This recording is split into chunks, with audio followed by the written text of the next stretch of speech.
En le Bouddha, le Dharma et la sublime communauté, je trouve refuge jusqu'à l'éveil. Par ma pratique du don et des autres paramitas, puissais-je réaliser l'état de Bouddha pour le bien de tous les êtres.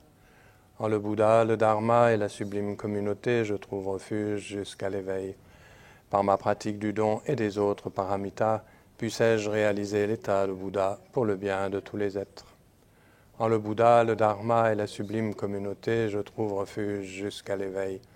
Par ma pratique du don et des autres paramitas, puissais-je réaliser l'état de Bouddha pour le bien de tous les êtres. Alors, avant d'aborder la suite des 37 pratiques de Bodhisattva, est-ce que vous avez des questions? Vous avez révisé un peu? Attention, il y a une interrogation. Non, est-ce que vous avez des questions? Non, rien? Ça va? Tout est clair?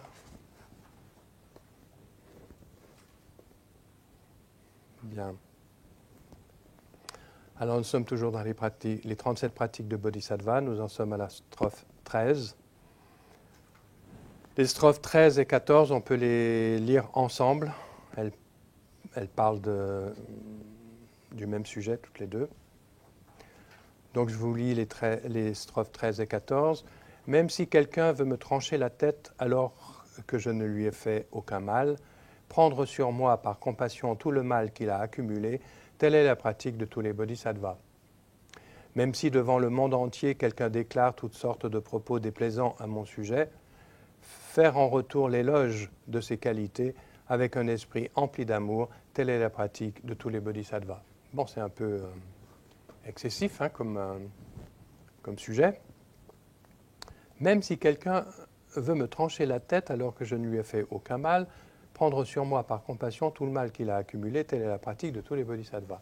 Ça me fait toujours penser au médecin privé de sa sainteté le Dalai Lama, qui était emprisonné au Tibet, qui avait été torturé pendant des jours et des jours.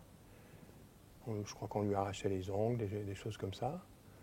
Et quand il a été interviewé, une fois qu'il a fui le Tibet, qu'il a été libéré, qu'il a fui le Tibet et arrivé en Inde, et qu'on lui posait la question, mais qu'est-ce que vous avez ressenti pendant toutes ces années de torture et d'emprisonnement? Il a répondu, ma seule crainte était de perdre ma compassion pour mes bourreaux. Et il a cultivé la bodhicitta, il a cultivé la compassion pour ses bourreaux, à tel point que certains de ses bourreaux sont entrés dans la voie du Dharma par la suite. Mais pour qu'un être craigne de perdre sa compassion alors qu'on le torture, pour ses bourreaux qui le torturent, il faut vraiment être très avancé sur le chemin du bodhisattva. Et cette strophe 13, là, elle me rappelle un peu ça. Même si quelqu'un veut me trancher la tête alors que je ne lui ai fait aucun mal, prendre sur moi par compassion tout le mal qu'il a accumulé, telle est la pratique de tous les bodhisattvas. Bon, on ne rencontre pas ce genre de situation, mais ça veut dire que même dans ce genre de situation, il faut tendre à ne pas oublier la bodhicitta et continuer de développer la compassion. Et la strophe 14 dit « Même si devant le monde entier quelqu'un déclare toutes sortes de propos déplaisants à mon sujet, faire en retour l'éloge de ses qualités avec un esprit empli d'amour, telle est la pratique de tous les bodhisattvas. » C'est clair que ce n'est pas notre réaction ordinaire que de ne pas répliquer, de ne pas répondre, et au contraire de faire l'éloge de celui qui adresse des propos diffamants à mon égard. Que dire Rinpoche là-dessus? En de telles circonstances, nous essayons de développer la compassion. Aussi longtemps que tout le monde est agréable, ce n'est pas la peine de développer la tolérance et le pardon. Il prend un exemple personnel. Il dit à l'université où je travaillais il y a plusieurs années, les gens me disaient parfois « Vous semblez ne jamais vous mettre en colère ». Et je répondais, pourquoi me mettrais-je en colère quand tout le monde est aussi gentil avec moi? Et c'est la question qu'il évoque ça quand il est en voyage On dit, mais c'est pas fatigant, vous n'êtes jamais lassé de tous ces voyages. Il dit, mais les gens sont tellement gentils, qu'est-ce que vous voulez que je n'ai rien à me plaindre, quoi. Un peu fatigant pour lui. Mais effectivement, tout le monde est très gentil avec lui.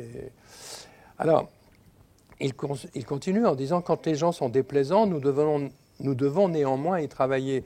La première de ces 2 strophes décrit un idéal extrême. Elle est pourtant reliée à un événement réel dans un des récits des vies du Bouddha. Je vous raconte l'histoire de la vie passée du Bouddha qu'on trouve dans les Jataka et qui illustre comment le Bouddha, alors qu'il était encore un bodhisattva, un grand bodhisattva, eh bien, a répondu dans une situation où on le dépeçait, on le coupait en morceaux. Un jour, dans une vie passée, le Bouddha était un ermite nommé Dransang Zepamawa, qui méditait dans la solitude au sein d'une belle forêt. Un jour, le roi vint chasser dans cette forêt, accompagné de ses reines et de son entourage. Pendant que le roi et ses hommes chassaient, les reines et leurs suites restèrent en arrière et se promenèrent dans la forêt pour y cueillir des fleurs. Quand les reines tombèrent sur l'ermite, assis silencieusement en méditation, elles furent impressionnées. Elles lui firent des offrandes et lui demandèrent d'enseigner, ce qu'il accepta. Le roi revint et trouva le camp vide et ses reines parties. Il n'avait pas été très heureux dans sa chasse, et en proie à l'anxiété et à une colère latente, il partit à la recherche de ses reines. Il les trouva assises autour de l'ermite dans ce qui semblait être une situation quelque peu intime. Cela fit éclater sa colère et il hurla « Qu'est-ce que c'est que ça? Que faites-vous là avec toutes mes reines ?»« Je ne fais rien, répondit l'ermite. Je suis juste assis là à méditer sur la patience. » Le roi, qui avait un fond de méchanceté, dégaina son épée, trancha l'un des membres de l'ermite et demanda « As-tu toujours de la patience envers moi ?» L'ermite répondit « Oui, je n'éprouve pas de haine envers vous. Vous êtes ignorant et ne savez pas ce que vous êtes en train de faire. » Le roi le frappa encore et les choses se poursuivirent ainsi.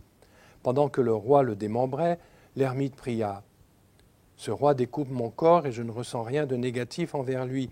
Puissais-je non seulement lui pardonner, mais aussi, étant parvenu à l'éveil et ayant obtenu la sagesse nécessaire, puissais-je être la première personne à trancher son ignorance, toutes ses compréhensions erronées et ses problèmes, tout comme il me tranche maintenant. » Et sa prière fut si sincère et puissante qu'elle se réalisa. Lorsque le Bouddha atteignit l'éveil et enseigna à ses 5 premiers disciples, l'un d'eux, Kundinya, fut le premier à obtenir la véritable compréhension intuitive. Le Bouddha expliqua que Kundinya avait été ce roi. Bien sûr, le roi avait enduré de grandes souffrances pendant de nombreuses vies, mais au bout du compte, la compassion du Bouddha conduisit Kundinya à réaliser l'éveil avant tout autre. Voilà. Bon, là, on est dans une situation, hein, un exemple extrême. Mais ça montre quand même l'intensité de la bodhicitta. Et un esprit transformé par la bodhicitta peut aller jusque-là et continuer d'éprouver de la compassion, même si on lui fait endurer la pire des souffrances. Donc Rinpoche continue en disant le point le plus important que nous apprenons de ce récit des Jataka est qu'à chaque fois que les gens réagissent négativement à nos actions, nous devrions nous efforcer de voir leur situation. Pourquoi seraient-ils en colère contre nous? Puisque les gens ne sont pas en colère tant qu'ils sont heureux, leur colère signifie qu'ils sont malheureux et agissent négativement pour cette raison. Ils se sentent piégés et essaient de passer leurs nerfs sur les autres. Une fois que nous aurons bien compris cela, nous n'aurons plus autant de haine. Même si nous ne parvenons peut-être pas à les aider pour autant, nous serons au moins en mesure de ressentir une certaine compassion. Bien sûr, les gens commettent des actes nuisibles sous l'emprise de l'avidité, de la colère, de la jalousie et de l'ignorance. C'est en raison de ces fautes qu'ils souffrent dans le samsara. Sous le pouvoir des émotions négatives, ils ne sont pas libres et continuent à commettre des actions qui perpétuent leur propre souffrance. Quand on peut, dans le même genre de situation, on peut méditer sur les êtres qui sont à l'origine de guerres ou à l'origine de conflits de situations extrêmement douloureuses pour de multiples personnes. Quand on réfléchit, leur esprit est complètement sous l'emprise des kléchas. Ils ne sont absolument pas libres de leurs actes. Ils accomplissent ces actes-là et donc accumulent du karma négatif très puissant, mais parce qu'ils sont dans l'ignorance. C'est un peu comme s'ils étaient malades. Quand quelqu'un est malade et qui nous insulte, on n'en fait pas une histoire, parce qu'on comprend qu'il n'est pas dans son état ordinaire et qu'il est malade. Sous l'emprise de cette maladie, eh bien, son esprit peut un petit peu divaguer.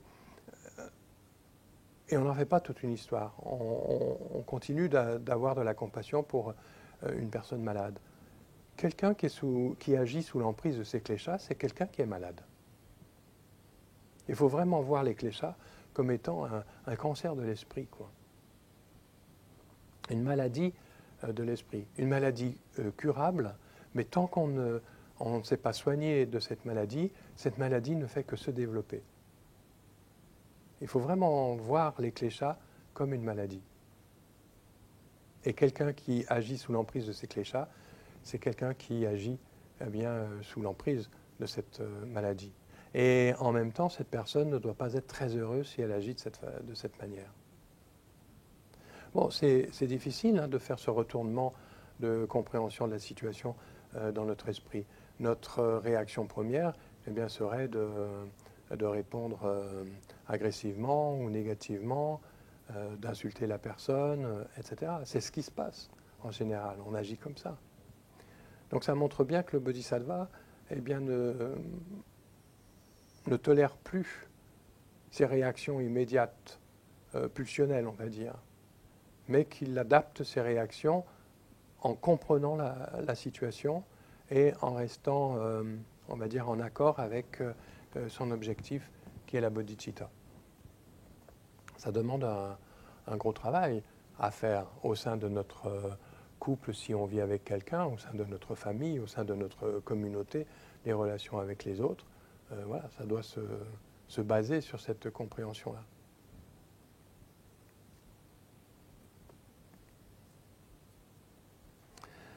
Rinpoche continue en disant « C'est pourquoi un bodhisattva veut venir en aide à tous les êtres sensibles. Si nous-mêmes, qui suivons le chemin des bodhisattvas, haïssons les personnes négatives au lieu d'aspirer à les aider, cela contredit notre propre logique.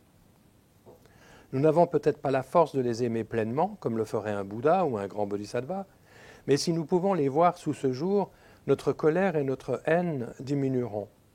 Nous ressentirons une certaine sympathie et il sera plus facile de pardonner leurs erreurs. » Et Rinpoche insiste en disant « Selon moi, être capable de le faire constitue le point principal et le véritable test de l'authenticité de notre compassion.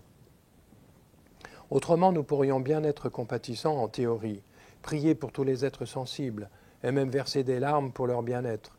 Mais sitôt que quelqu'un nous nuirait, ne serait-ce qu'un tout petit peu, nous risquerions de nous mettre très en colère.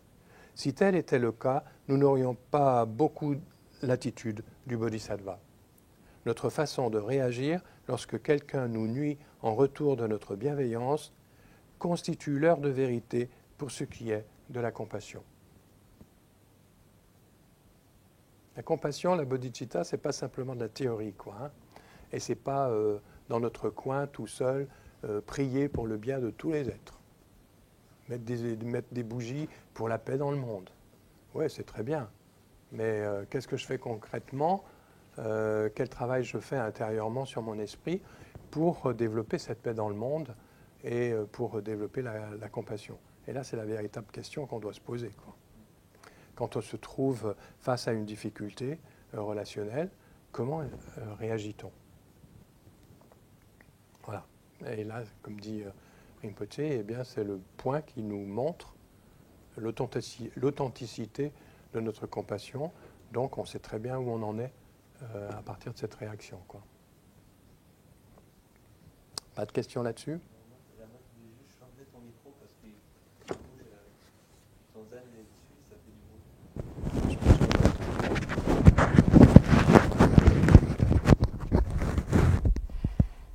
C'est le zen qui gêne ? Là, ça va mieux? Ça bouge plus? C'est bon? Ok.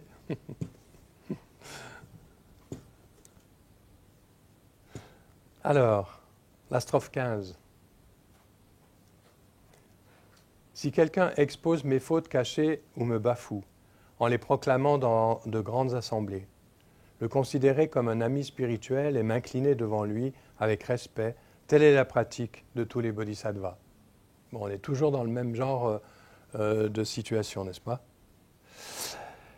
Que dit Rinpoche là-dessus? Dans cette situation, habituellement, nous nous mettons en colère. Mais une meilleure façon de traiter ces situations est illustrée par l'exemple d'Atisha, comme l'appellent les Tibétains. Atisha. Atisha, un éminent pandit indien du XIe siècle, fut invité par le roi du Tibet, Trisong Detsen, pour raviver le bouddhisme dans son pays. Vous savez qu'il y a eu 2 introductions du Dharma au Tibet. Une première au 7e, 8e siècle avec Padmasambhava. Et puis il y a eu la destruction de cette première installation du Dharma au Tibet. Et la deuxième introduction s'est faite par notamment des Tibétains qui sont allés en Inde au Xe siècle, XIe siècle, qui sont allés en Inde chercher le Dharma. Mais Atisha était un pratiquant indien qui a été invité au Tibet. Et lorsqu'Atisha honora l'invitation du roi, il emmena avec lui un moine qui se trouvait être la personne la plus encombrante et coléreuse que l'on puisse imaginer.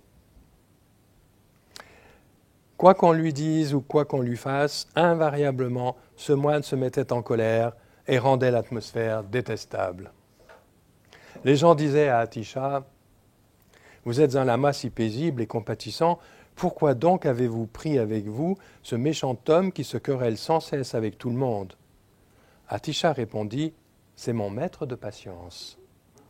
Il la met à l'épreuve. » Donc Rinpoche continue en disant, si plutôt que de nous mettre en colère, nous pouvons considérer quelqu'un qui nous nuit comme un ami spirituel, son comportement se transformera en une instruction nous donnant une leçon de patience. Nous devrions nous efforcer d'agir ainsi.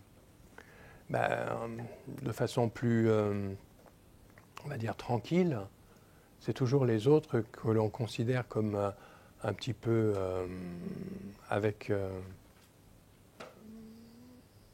agressivité ou avec un peu de rejet qui nous permettent de pratiquer la patience. Quand on est en voiture, par exemple, c'est clair, hein? Si on klaxonne tout de suite parce que l'autre ne démarre pas au quart de tour, hein, voilà. Si quelqu'un roule, ça c'est mon truc, si quelqu'un roule très lentement devant moi, il faut vraiment que je me dise, oui, là, c'est mon maître, il me fait travailler la patience. Mais il y a des fois, ça me gonfle de travailler la patience.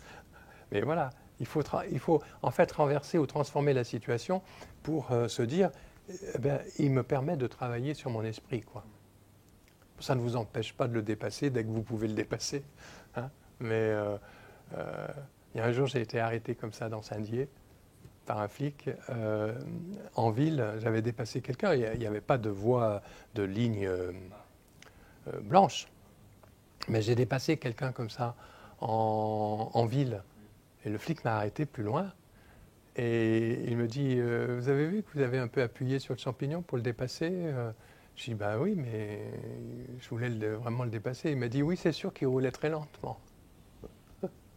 Mais je m'étais dit à ce moment-là, donc il ne m'a pas taxé, mais je m'étais dit à ce moment-là, oui, en fait, c'était quelqu'un qui me donnait l'opportunité de pratiquer la patience, quoi. Il faut transformer les situations. Et quand on ne peut pas... Il faut savoir utiliser les situations comme notre maître spirituel, quoi. Ce n'est pas toujours facile, ce n'est pas toujours évident, hein, mais il ne faut pas perdre de vue notre objectif, qui est la bodhicitta, quoi. Et pour tous les êtres, même celui qui glandouille en voiture. Voilà. Vous avez tous des exemples, je suppose, dans le genre. Hein? Très bien. Donc, 16e strophe. Alors, la 16e strophe, c'est quelque chose qui est compliqué. Si une personne que j'ai chérie comme mon propre enfant se retourne contre moi et me traite maintenant en ennemi, lui montrer uniquement affection et tendresse comme une mère pour son enfant malade, telle est la pratique de tous les bodhisattvas. Ça, c'est plus compliqué. Hein. C'est une situation autrement plus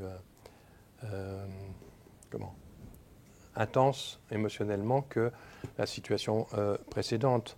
Si quelqu'un que nous aimons et en qui nous avons confiance se retourne contre nous et nous manifeste de la haine, nous en serons naturellement beaucoup plus affectés que s'il s'agissait d'une personne dont nous ne sommes pas proches. Malheureusement, cela se produit assez souvent.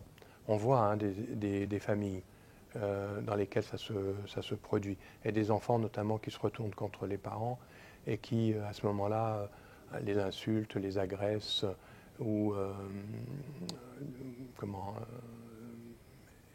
éprouvent des sentiments, voire même de haine pour les parents. Comment devrions-nous réagir à une telle situation ? Entretenir notre sentiment de blessure et de ressentiment n'est pas une solution, puisque cela ne peut procurer aucune paix à notre esprit.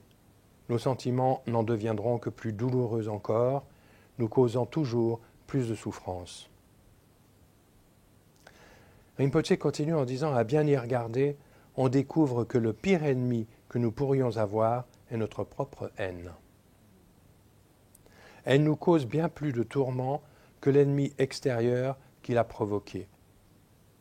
On peut dire que la haine est la pire des émotions négatives. » Alors, dans les kleshas,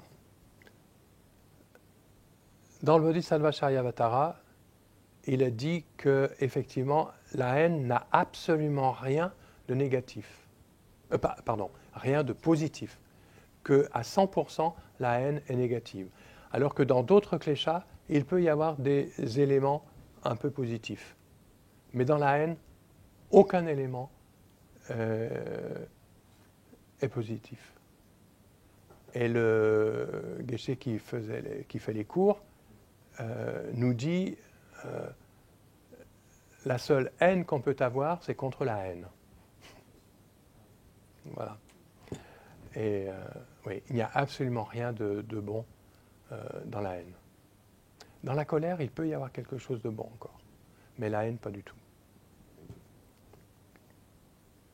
Au lieu d'essayer d'éliminer nos ennemis extérieurs, nous devrions faire de notre mieux pour nous débarrasser de notre haine, pour notre propre bien et celui des autres. La seule façon d'y parvenir est d'engendrer la compassion. Or, celle-ci naît de la compréhension. La situation décrite dans cette strophe est particulièrement dure. Il est extrêmement difficile de supporter le fait que quelqu'un que nous aimons du fond du cœur se transforme soudainement en notre ennemi. Encore une fois, nous devrions nous efforcer de comprendre pourquoi la personne agit si négativement. Et c'est là où c'est important de comprendre qu'elle n'est pas libre de ses réactions et qu'elle est complètement malade de son ignorance, soumise au klesha. C'est sans doute parce qu'elle est plongée dans une détresse qui se manifeste par des attitudes cruelles. Par exemple, si une personne ivre ou folle nous fait du mal, nous n'en serons pas très affectés. Il n'y aura pas de haine et même pas beaucoup de colère. Nous passerons rapidement à autre chose en nous disant « il est ivre » ou « cette personne est folle » et nous essaierons simplement de rester hors de son chemin. Donc c'est ce qu'on disait tout à l'heure, quand une telle personne nous agresse ou vraiment nous montre de l'agressivité et voire de la haine, il faut vraiment se rappeler que cette personne est malade des kleshas. Et la considérer vraiment comme malade. Elle n'a pas tout son pouvoir de discernement et elle ne peut pas agir de façon juste. Ça va calmer notre haine et notre agressivité à son égard. Ben voilà, c'est l'exemple de l'enfant malade. Rinpoche dit, Tomé Zangpo utilise l'exemple d'un enfant qui est tombé malade. Comment nous sentirions-nous si l'un de nos enfants était accablé par une maladie grave et faisait quelque chose de terrible sans savoir ce qu'il est en train de faire? Nous devrions nous efforcer de voir quelqu'un de cher qui nous nuit soudainement de la même façon. Si nous pouvons comprendre que cette personne ne se contrôle plus et est malade d'émotions négatives, nous ne ressentirons pas autant de haine et de dégoût. Il se peut qu'il y ait du ressentiment et que nous ne soyons pas capables d'aimer cette personne autant qu'auparavant. Mais presque automatiquement, il y aura une certaine sympathie qui viendra adoucir notre haine et y mettre un terme, nous permettant de pardonner. L'une des principales pratiques d'un bodhisattva consiste à nous efforcer d'accroître notre amour, en particulier envers quelqu'un de haineux. C'est pour cette raison que les 5 strophes qui précèdent insistent fortement sur les moyens de gérer cette situation. Il est très important de ne pas nourrir les sentiments de ressentiment, de haine, d'envie de nuire, car il s'agit là des forces négatives les plus redoutables qui font obstacle à tout ce qui est positif.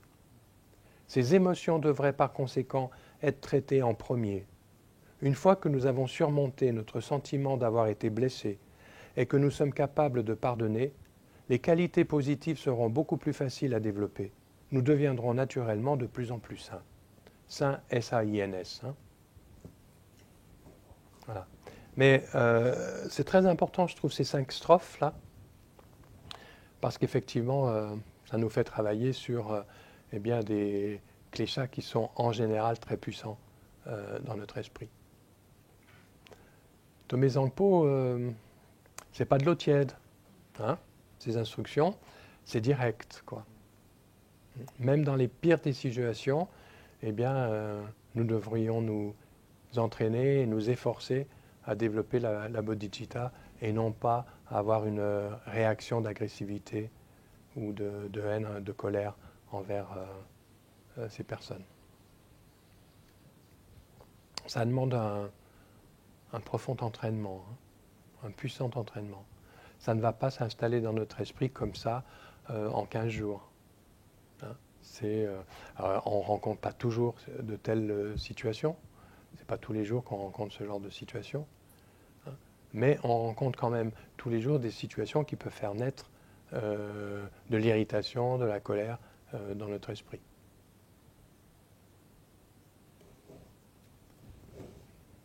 Des remarques? Sundru.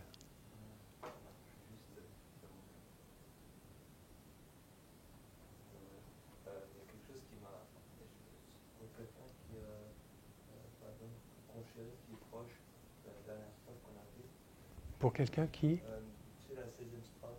La 16e strophe. Quelqu'un qui nous. Oui. Qui se retourne contre nous alors qu'on a chéri comme notre propre enfant. Oui, d'accord. En vrai, ce que je trouve difficile, c'est surtout c'est la personne, comment dire, c'est au niveau affectif.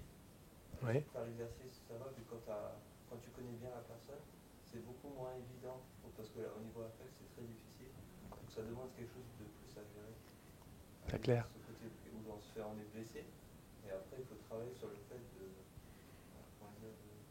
pardonner. Et c'est pas évident, parce que si c'est une personne qu'on connaît pas trop, ou c'est quelqu'un, voilà, ça va.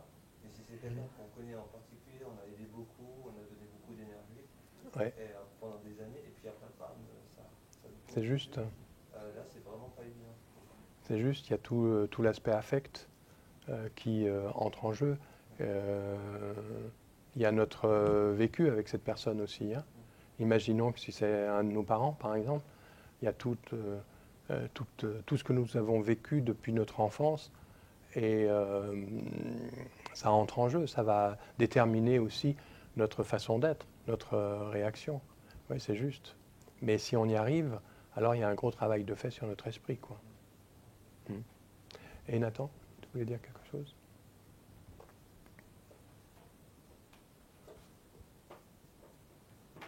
Oui, outre l'entraînement qui serait fait en amont, si on se prend les foudres de quelqu'un, est-ce qu'il y a quelque chose qui facilite ou accélère le pardon? si on se prend les foudres de quelqu'un, Oui, c'est-à-dire que si quelqu'un se met en colère ouais. quand on se sent blessé, est-ce qu'il y a une pratique dans l'immédiat que je pourrais faire pour accélérer ou faciliter le pardon? Rinpoche répond à ça en disant la compréhension. Et je crois vraiment que même si la situation est intense, même si on peut la considérer comme injuste, cette réaction, la façon enfin, d'être de cette personne, je crois que la meilleure des solutions, c'est de considérer cette personne comme malade. Parce que si c'était quelqu'un qui était malade physiquement, on l'accepterait bien mieux, on le comprendrait bien mieux. On verrait, on comprendrait qu'elle n'est pas maîtresse d'elle-même à cause de cette maladie. Mais elle ne peut pas être maîtresse d'elle-même si son esprit est dominé par les kléchas. C'est pour ça qu'on appelle les kléchas les poisons de l'esprit. Ce sont vraiment des poisons. On peut faire la pire des choses sous l'emprise de ces kléchas, quoi. Donc si on comprend que cette personne n'est pas libre et qu'elle est malade de ces kléchas, alors on peut relativiser l'impact de son attitude sur nous-mêmes. Et ça peut accélérer, ça peut faciliter une attitude de pardon vis-à-vis de cette personne. Ce n'est pas facile, hein, personne ne dit que c'est facile. Mais on n'a pas le réflexe de considérer une personne qui agit sous l'emprise de l'ignorance comme étant malade. Mais parce qu'on n'a pas compris la nature même de ces kléchas, quoi. Nous-mêmes, nous avons ces kléchas. Nous ne considérons pas nous-mêmes comme malades de ces kléchas quand nous sommes sous l'emprise de ces kléchas. L'avidité, par exemple. Mais il y a des gens qui peuvent tuer par avidité, qui peuvent commettre vraiment des crimes par avidité, quoi. Mais est-ce que l'avidité dans notre esprit, quand elle se manifeste, on se considère comme malade de l'avidité? Dans notre monde, on trouve que l'avidité, c'est un moteur. Parlez autour de vous du désir. Je ne parle pas du plaisir, je parle du désir. Le plaisir n'est absolument pas condamné dans le bouddhisme. Le plaisir, c'est la félicité de l'instant présent. Voilà. Mais donc c'est une chose tout à fait normale, naturelle. Par contre, le désir, c'est l'attachement au plaisir. Et observer que le désir, mais c'est quelque chose de douloureux pour soi, tant qu'il n'est pas satisfait. On est capable d'oublier des tas de choses, on est capable d'oublier des êtres pour satisfaire notre propre plaisir. Cette avidité, c'est quelque chose d'extrêmement puissant, quoi. Et quand notre esprit est sous l'emprise de cette avidité, on n'a pas du tout l'impression d'être soumis à un poison qui nous empoisonne, qui nous empêche de développer notre sagesse. Non, non, on peut même trouver cela très positif pour arriver à des fins professionnelles ou voilà, pour se satisfaire, quoi. Donc je crois qu'il faut beaucoup réfléchir sur les kléchas. On dit que les kléchas qui entraînent le karma, eh bien, ce sont les deux causes de la souffrance. Mais où en sommes-nous dans cette réflexion, quoi, dans notre interrogation par rapport aux kléchas? Est-ce que le renoncement aux kléchas est quelque chose qui est puissant dans notre esprit? Est-ce qu'on a vraiment envie de renoncer aux kléchas? À certains kléchas, oui. À d'autres, beaucoup moins. La paresse, c'est pas facile de renoncer à la paresse parce que c'est pas désagréable. Et pourtant, tous les kléchas sont des poisons de l'esprit. Et le mot poison est fort, quoi. C'est pas juste un petit embêtement, c'est pas quelque chose qui vient nous perturber. C'est vraiment un poison. On meurt d'un poison. Donc ça veut dire que tant qu'on n'a pas travaillé sur nos kléchas, nous mourrons. C'est-à-dire que nous mourons à la sagesse et nous sommes toujours dans un état d'esprit samsarique et nous tournons dans cet état d'esprit samsarique. Donc nous ressentons à nouveau de la souffrance et nous occasionnons de la souffrance pour autrui. Mais simplement parce qu'on n'a pas compris la mesure de ces kléchas. Donc ça, c'est un sujet de réflexion que l'on peut développer, utiliser des textes qui parlent des kléchas, comment travailler avec les kléchas. Vous avez des textes, comment travailler avec les émotions, selon les différents véhicules. Mais il faut faire quelque chose avec ces kléchas. On ne peut pas les laisser comme ça dans notre esprit. Et quelqu'un qui ne s'en occupe pas et qui agit parce que, enfin, sous l'impulsion de ces kléchas, c'est quelqu'un qui est profondément malade. Il n'y a aucune liberté dans sa façon d'être. Il tourne dans le samsara. Et il continuera de tourner dans le samsara.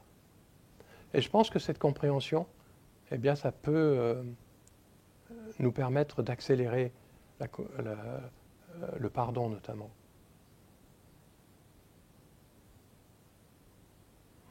Mais pour observer les kléchas, il faut observer les nôtres.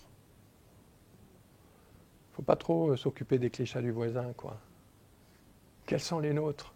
Où en sommes-nous quand ils se développent dans l'esprit? Mais comment est-ce que je réagis, quoi? Et ça, nous devons être clairs avec ça. Peu importe si nous réagissons de façon à être emportés par ce klécha. Je dis peu importe dans un premier temps, mais nous devons en être conscients. Et être conscients que cette façon de réagir à ce klécha, il n'y a aucune liberté possible. Or, mon objectif, si je vise l'éveil, c'est la libération.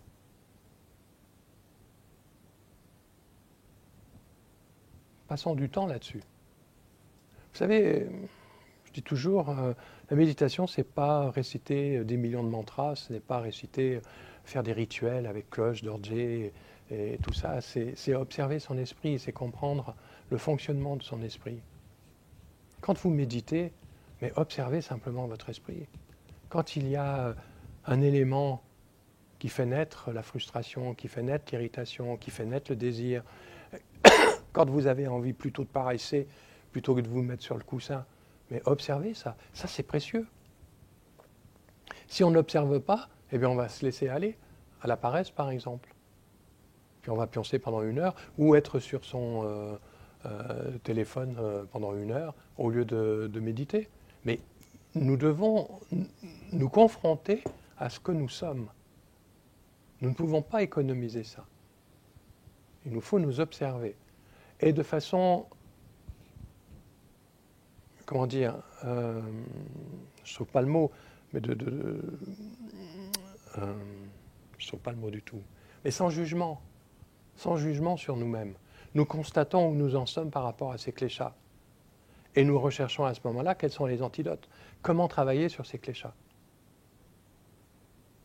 Et quelqu'un qui nous agresse, qui nous insulte, etc., mais il est complètement sous l'emprise de ces kléchas. Même si c'est un proche, même si c'est un proche ou, pour qui il y a un puissant affect, par exemple, mais nous devons comprendre que cette personne est malade. Elle est malade du samsara, quoi.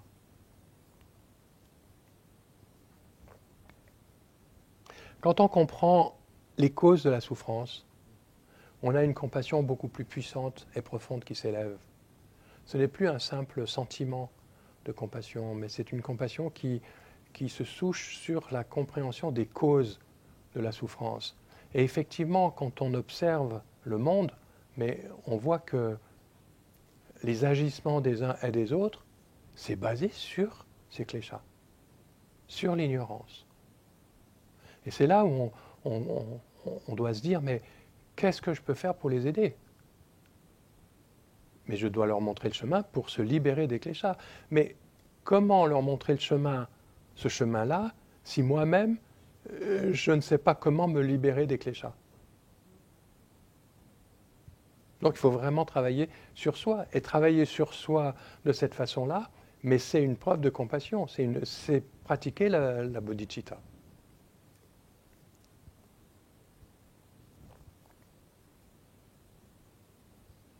Après, ce n'est pas chose facile parce que quand c'est un proche, eh bien, il y a tout l'affect qui est là, il y a tout. Effectivement, ça devient très compliqué, quoi. Mais l'axe qu'on doit garder, c'est celui-ci. D'autres questions?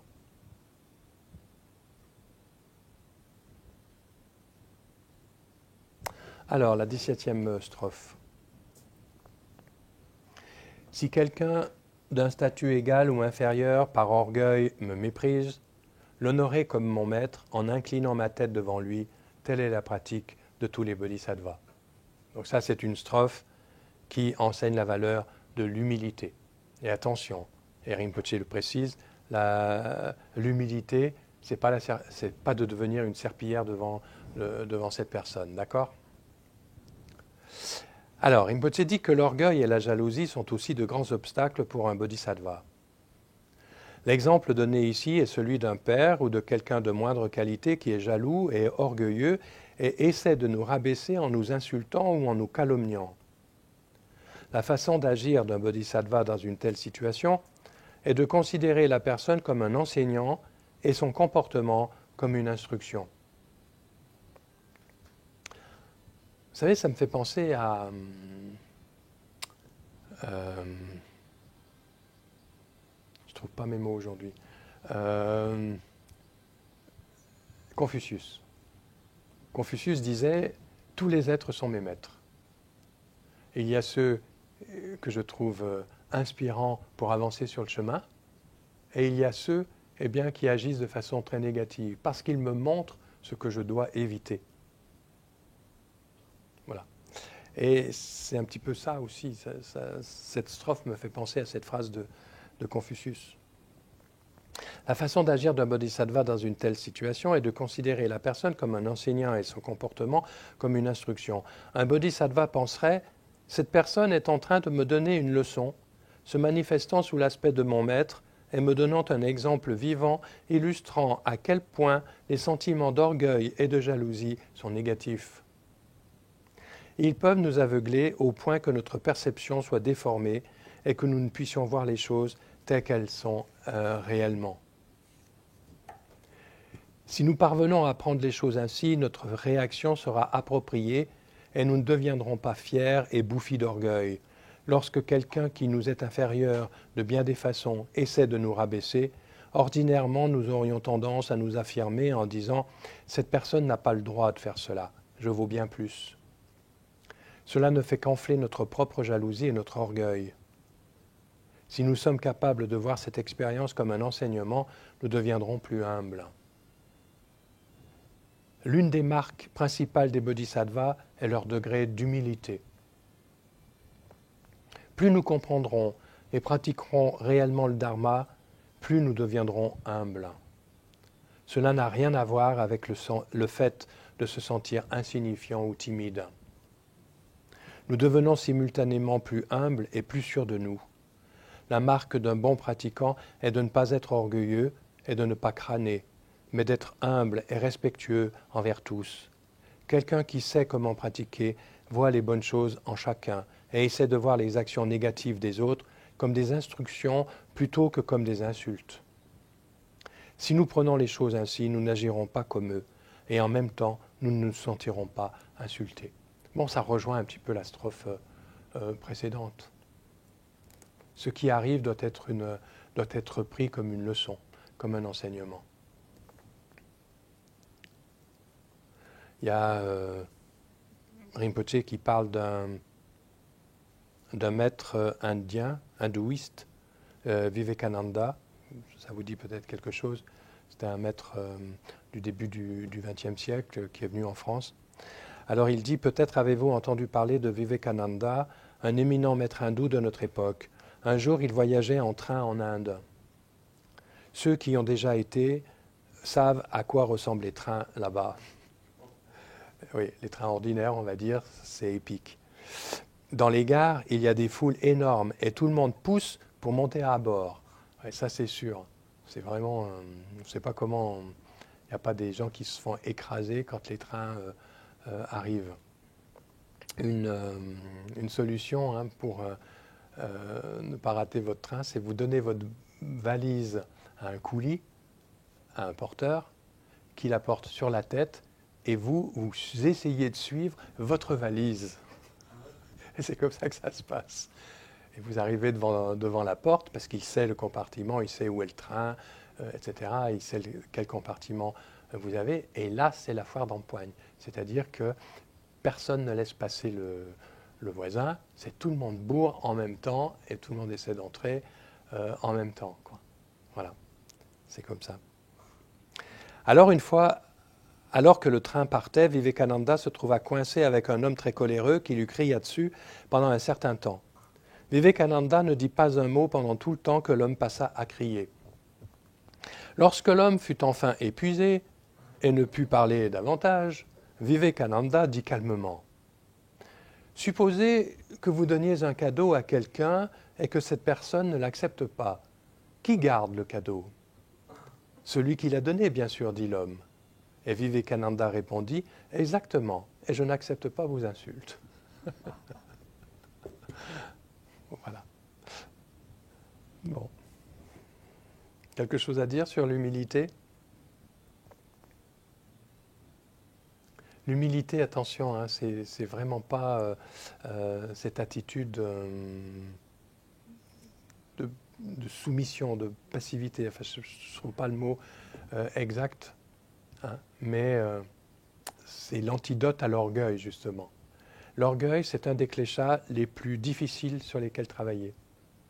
Nous avons besoin des autres pour voir que nous sommes orgueilleux. L'orgueil peut être niché dans la meilleure des motivations.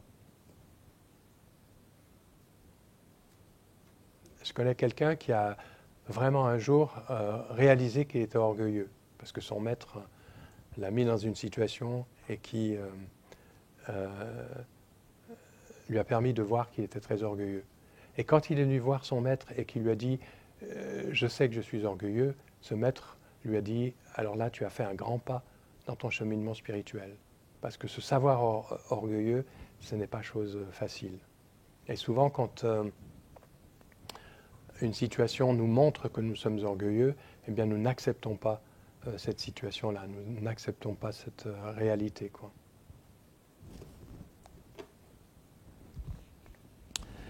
18e strophe.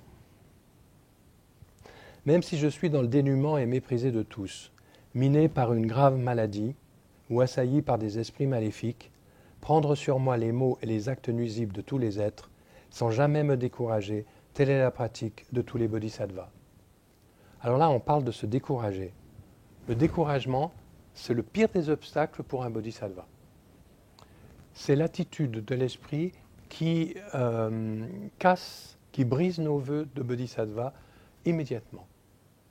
Le bodhisattva peut se mettre en vacances, il peut avoir besoin de repos, il peut avoir besoin de se détendre, il peut avoir besoin de faire une parenthèse dans son activité de bodhisattva parce qu'il est fatigué, parce que c'est l'overdose, ok, mais il ne peut pas se décourager, parce que le découragement, eh bien, c'est lâcher tous les êtres. C'est ne plus se sentir à même de libérer les êtres. Et ça, c'est une attitude qui est contraire à l'attitude du bodhisattva. Donc, souvenez-vous de ça. Le découragement brise nos vœux de bodhisattva.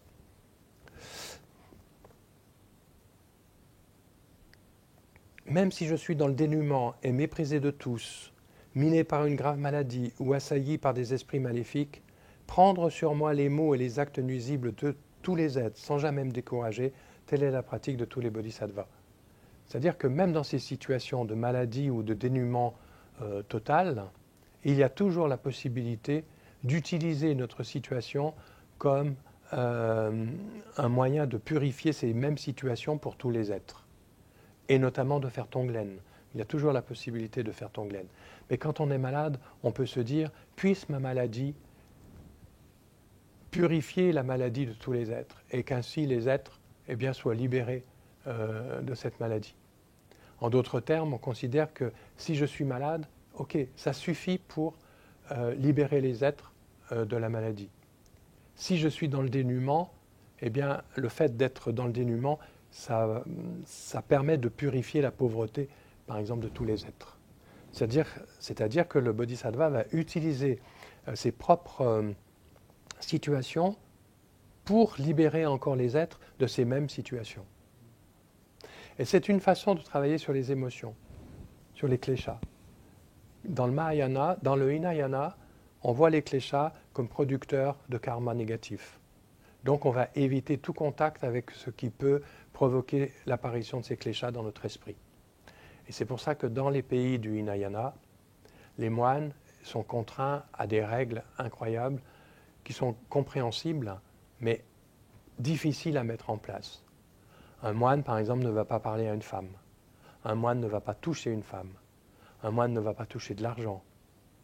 Donc, s'il veut acheter quelque chose alors qu'il est en ville, il faut qu'il demande à un laïc de payer parce que lui-même n'a pas d'argent. Vous prenez le bateau à Bangkok, sur la rivière, sur le fleuve qui traverse la ville. Sur le bateau, vous avez des emplacements spéciaux pour les moines. Ils ne vont pas s'asseoir au milieu de tout le monde. Vous avez, parce que pas de contact. Ça peut faire naître le désir. Vous avez par exemple, une fois j'étais invité dans une pagode thaïlandaise pour un déjeuner. C'était des femmes qui cuisinaient, qui nous servaient. On ne peut pas toucher directement l'assiette qui a été touchée par une femme. Donc elle apportait notre assiette avec la nourriture dedans et on ne pouvait pas la prendre directement. Il fallait un stade intermédiaire.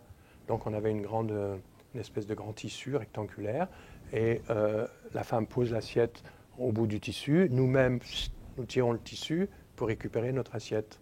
Vous voyez tout ce que ça engendre comme complications dans la vie quotidienne. À Bangkok, vous baladez dans les rues de Bangkok, les hommes s'arrêtent, joignent les mains, les femmes, elles s'arrêtent, se retournent pour qu'il n'y ait pas contact. Et quand vous êtes dans les campagnes, bien les femmes sautent dans le fossé, quoi, pour pas de contact, même les personnes âgées. Enfin, bref, on comprend pourquoi, mais c'est difficile à vivre. Et ça, c'est la façon de travailler sur les facteurs perturbateurs selon le Hinayana. Ici, par exemple, si vous avez tendance à aimer l'alcool, eh bien, on ne va pas servir d'alcool et vous n'allez pas avoir de contact avec un débit de boissons alcoolisées, etc. Dans le Mahayana, on va se dire, il y a des situations que je ne peux pas éviter, mais s'il y a ce klesha qui s'élève dans mon esprit, eh bien, je vais penser à ce même klesha que vivent tous les êtres, et mon propre klesha, j'imagine qu'il va purifier ce même klesha chez les êtres. Donc, le klesha devient en quelque sorte utile dans le Mahayana, même si on ne va pas se laisser emporter par ce klesha. Et dans le Vajrayana, c'est encore autre chose, on va voir la nature même de sagesse du klesha. Donc ça, c'est encore une autre façon de travailler. Et il ne faut pas se dire, je suis dans le Vajrayana, donc je n'utilise que cette méthode-là pour travailler sur mes kleshas. Ringo Rinpoche nous disait un jour, peu importe l'antidote que vous utilisez, si cet antidote est du Hinayana, Mahayana ou Vajrayana, peu importe, il faut que l'antidote fonctionne. Il ne faut pas se laisser emporter par le klesha. Voilà, c'est ça le point principal.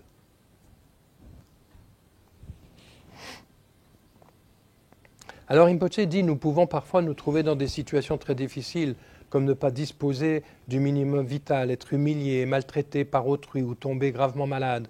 Même si nos conditions de vie sont les pires que l'on puisse imaginer, nous ne devrions pas perdre confiance, mais utiliser ces circonstances comme un moyen de nous purifier et de travailler au bénéfice des autres. Cela donnera un sens à notre situation difficile. Par exemple, si nous sommes malades, nous pourrions nous dire « Je voudrais soulager tous les êtres sensibles de ce type de maladie.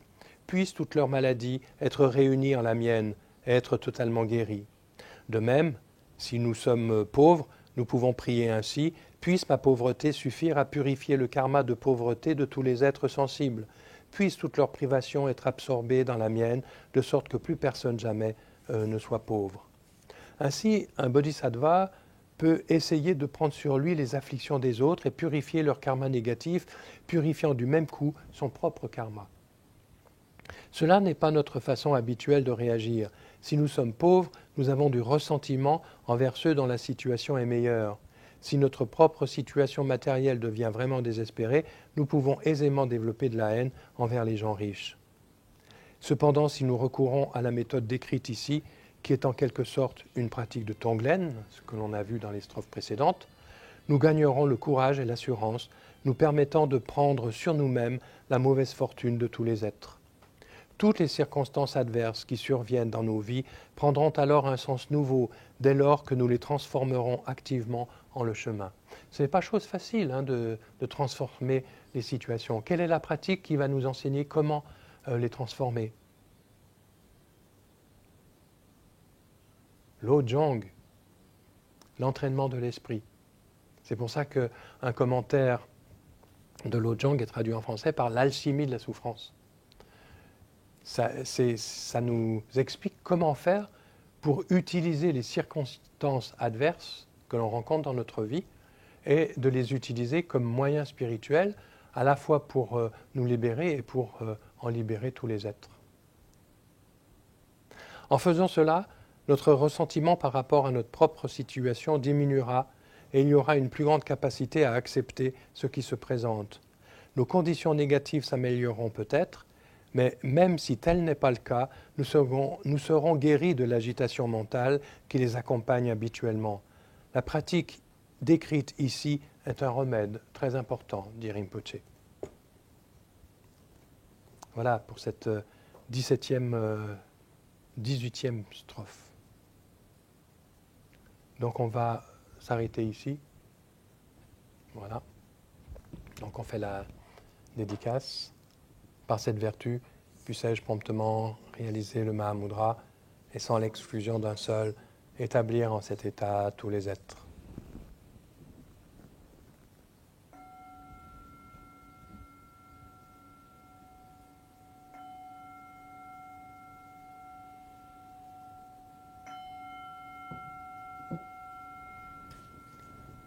Merci, et je dirais qu'entre deux vidéos, essayez de revenir sur ces instructions, essayez de voir comment vous pouvez les mettre en pratique dans votre vie quotidienne, comment vous pouvez travailler sur votre esprit grâce à ces instructions de Tomé Zangpo et du commentaire de Ringo Rinpoche. Merci.